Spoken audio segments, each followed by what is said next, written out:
so I'm Bailey. I went to the New York State Trout Unlimited Youth Camp. It was a great experience, but to get there, I had to do a couple of things. So first, I had to write an essay about why I wanted to go. Lots of reasons, you know, fishing. But then I had to go to my science teacher and have him say, "She's great, she'll good to go." So then that I had to do.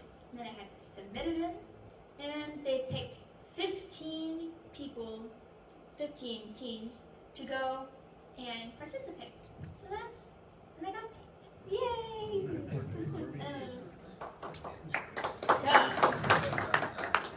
here at the Trout Unlimited Camp, this is my first night there. So, as you can see, I'm so happy to be there. When you get there, for me, it was a 4-hour drive. There and back. My poor mother.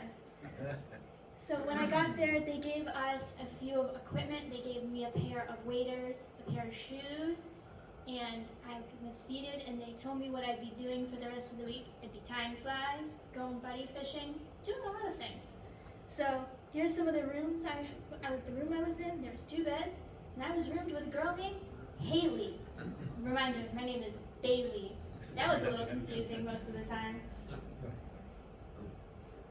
So here is what it basically looked like when I got there. That white building in the background, that's the lodge I stayed at. And in the front there was a big field. So that's where we were practice casting. So I'd learn how to cast and do a bunch of stuff. And then they had a giant pond that they'd stock before I got there.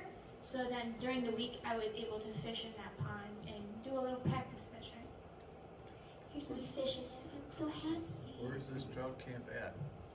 It's right in the Catskills. Catskills? Mm-hmm. Everyone else said, "Oh, it was a 10-minute drive, an hour away." Not me. So, in the mornings after breakfast, we would go tie flies. So this is one of the flies that we tied. It was a bead head, hair ear nymph. I had a picture of the instructions that they give us, and that's me holding my fly that I made.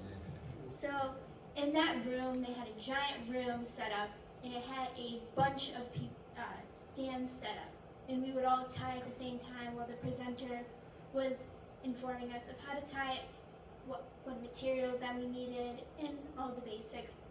And they had a bunch of different presenters while we were there, a bunch of different people, some popular people. They had a couple people who had YouTube channels, and they're like, "Oh, I will give you instructions. Go on my YouTube and watch more." Plugs. No, I didn't. They all were like, "Go to my YouTube." So are you an accomplished tyer now? Yeah. So this is what most of our day looked like. So it started with breakfast, 6 a.m. And then we'd go right into informational tie flying.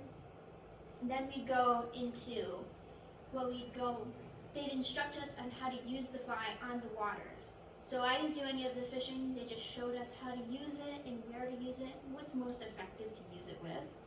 Then we go into lunch, and then we get instructions on how to tie different knots and more casting practice. This was different day to day. Then we'd have dinner. You know what they didn't serve? Fish. Then we had to get all of our gear ready. We had to put it all on. We got into the vans, and then they drove us out to where we would be fishing for the rest of the day. We'd bring the flies that we tied that morning, and then we'd use them on the water. And then they'd take us to buddy fishing. Now this is buddy fishing. Buddy fishing, you got to go to where you were going fishing that night. You would be assigned a random person to do an informational fishing with. So one student, one adult, they teach you what they knew and what their tips and tricks. They've been doing it for many years. This is Miss Lindsay Agnes. She was great. This is the director, and this is Mr. Ken, who's right back there in the back. Wasn't such a surprise buddy fishing that day. But they would go on the waters with you, and they'd teach you what they know, and then different ties, flies. So that was the buddy fishing. That had to be my favorite part of the trip. Here is me that one night. If you look very closely in the picture, I am soaking wet. That's because it was raining. This is the night I was super proud of. We went on the Delaware River. I was wearing 3 layers of clothing and was still cold.